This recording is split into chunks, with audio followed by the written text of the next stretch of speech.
Okay. Number 1. Ito yung karanahan ninyo. Una-una. Ilang taon na ang anak niyo?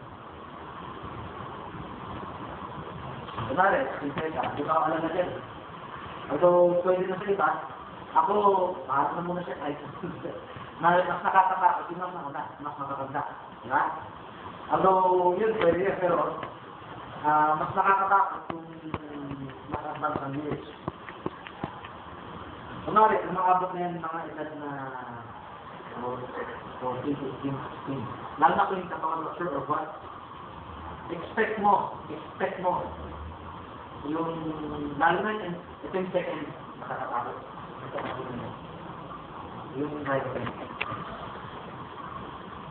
Anong tao natin dyan? Nag-reference na lang.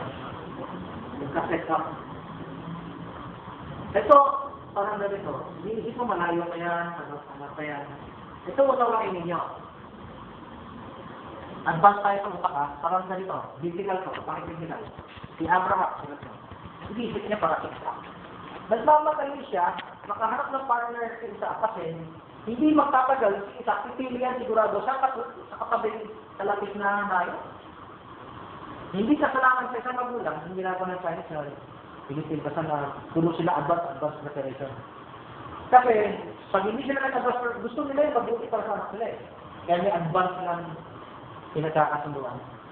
Pag wala silang ganun, ngayon kasi yung Chinese bumabago na. Kung saan na lang ang mulong yan sa labas? Nakuha nyo. Kinakatakutan ni Abraham. So, sinadala niya si Eliezer na maghanap, mag-scout na.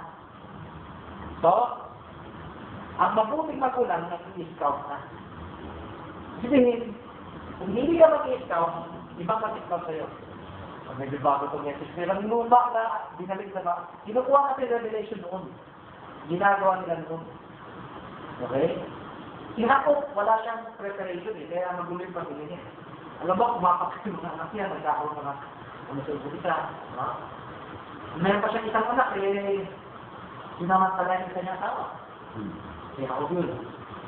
Pero si Abraham, advance, pinapahandaan niya. Yung father sa natin. Si Isaac.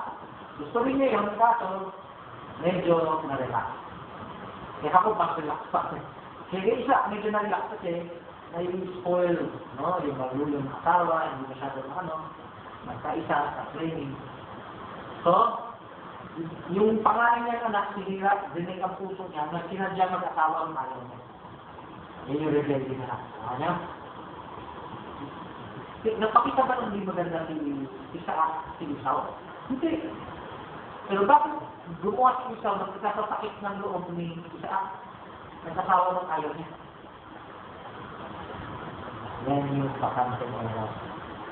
Yan yung hindi nagsakin. So, makikita niyo from Abraham, Isaac, Jacob, without more sense. Pero these were set as an example sa Hebrews. Nangyari ito para maging example natin. Ngayon, tutumbukin ko ngayon itong part ng LCR na bago pa. Okay, bago message. Parang luma na para sa mga traditional science, pero mukhang bago sa mga Pinoy. At yung mga nagbabago ng science, bago rin sa ito. Bakit meron silang maaga pa lang ayos na?